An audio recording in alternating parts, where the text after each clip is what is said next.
मैं उसको कुछ पढ़ा दूं? मेरी विद्या अलग है, मेरा काम अलग है, ऋषियों मुनियों का काम। अरे भाई, विश्वामित्र को क्या मिला? उन्होंने कहा जाओ भेष बदल करके और ये काम कर दो, समझ गए? तब हम लोग ऋषि मुनि रो रहे और भगवान के भजन से सदाचार से खत्म हो गए। तो मतलब ये चले गए भेष बदल के, वो यही टाट बोरा पहनते थे। अरे तुम बड़े पागल हो गए हो, मोहम्मद साहब इसी टाट बोरे को पहनते थे।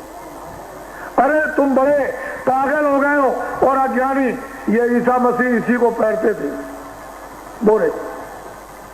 ईसा मसीह इसी को, अरे भाई वो कृष्ण भगवान यही टाट बोरा बनकर बसता, इसी को पहनते थे। इतना बड़ा काम कर दिया तो तुम टाट बोरे की हंसी करते हो। कोई गलत काम टाट में करे फौरन पकड़ लीजिए आप और टाट फौरन उतरवा दीजिए। वो काम उसके लिए नहीं, फौरन देर करने की जरूरत नहीं है। ये भूमज्योतियों को इजाजत है, कोई खराब काम करे यानी भेष बदल करके कि टाट पहन करके, मतलब ये टाट उन लोगों को नहीं पहनाया गया तो अच्छा काम, भेष बदल मोटा काम, सीधा साधा। तो आपने तो ये समझा नहीं, विश्वामित्र ने तो कुछ लिया नहीं था। उन्होंने तो ऐसा मसाला तैयार कर दिया और तुमसे करा दिया और तुमको जगा दिया और दे दिया कि जाओ तुम मतलब धर्म की स्थापना कर दो, चरित्र की स्थापना करो, सुधार की, सबको शांति दे दो, सबको मतलब है खुशहाली दो।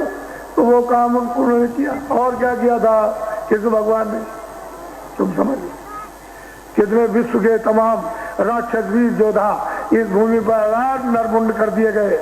और फिर ज्यादा बदमाशी की तो 56 करोड़ यदुवंशियों का दबाया और देखो धर्म की स्थापना फिर हो गई। आप इस समय पर जो देख रहे हो बड़ा आनंद, तुम आदमी मारते हो, बच्चा मारते हो, स्त्री मारते हो, माँ मार देते हो, गाय मार देते हो, बैल मार देते हो, सुअर मारते हो, पशु मार देते हो, पंछी मारते हो, कीड़े मार देते हो। तुमको जरा भी मनुष्य शरीर में रह करके रहम और दया नहीं आती है कि जो भी हम किसी को मारेंगे, काटेंगे और किसी को सताएंगे तो ये कर्म का कर्जा है। मैं ब्याज पे भी, हमारी नाक, हमारा कान, हमारा पैर, हमारा पेट, हमारा गला, वो मैं ब्याज पे काटेगा तो ये तो अदले बदले आपको देने पड़ेंगे। कैसे छूट सकते हैं? अदला बदला देना पड़ेगा, इससे छुटकारा कैसे होगा? तो आपने मतलब कर करके सिर पर पहाड़ों की तरह से पाप का बोझा रख लिया है। इसको बिना महात्मा, बिना फकीर के, बिना आध्यात्मिक शक्तियों के इस तुम्हारे बोझे को कौन उतारेगा? तुम्हारी जीवात्मा को कौन इससे हल्का करेगा? और 4 खानों से, जन्म मरण की पीड़ा से और नरकों से कौन बचाएगा?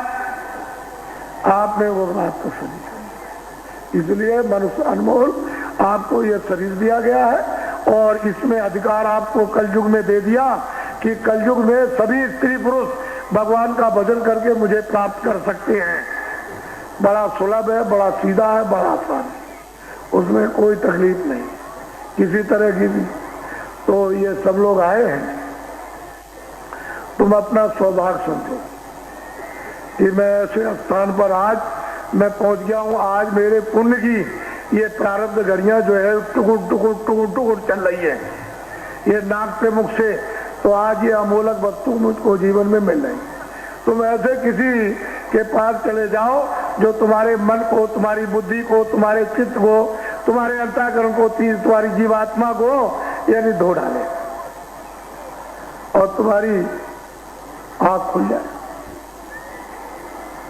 कान खुल जाए, तो तुम भगवान को भी यहाँ से देख सकते हो, स्वर्ग को भी देखो, बैकुंठ को भी देखो, वहां भी जाओ। और नहीं तुम्हारी आंख बंद, कान तो किसको देखोगे? वो तो 24 घंटे बुला रहा। लेकिन हमको ये नहीं मालूम है कि मनुष्य शरीर में हमारी जीवात्मा कहाँ रहती है। तो मेरी तरफ देखो, हमारे भारत के और बाहर के सब वैज्ञानिकों ने ये खोज और तलाश की है बहुत जोर शोर के साथ कि इस मनुष्य शरीर में कौन रहता है। तो अभी तक उन्होंने कहीं पता नहीं लगा पाया, न किसी आले में आई।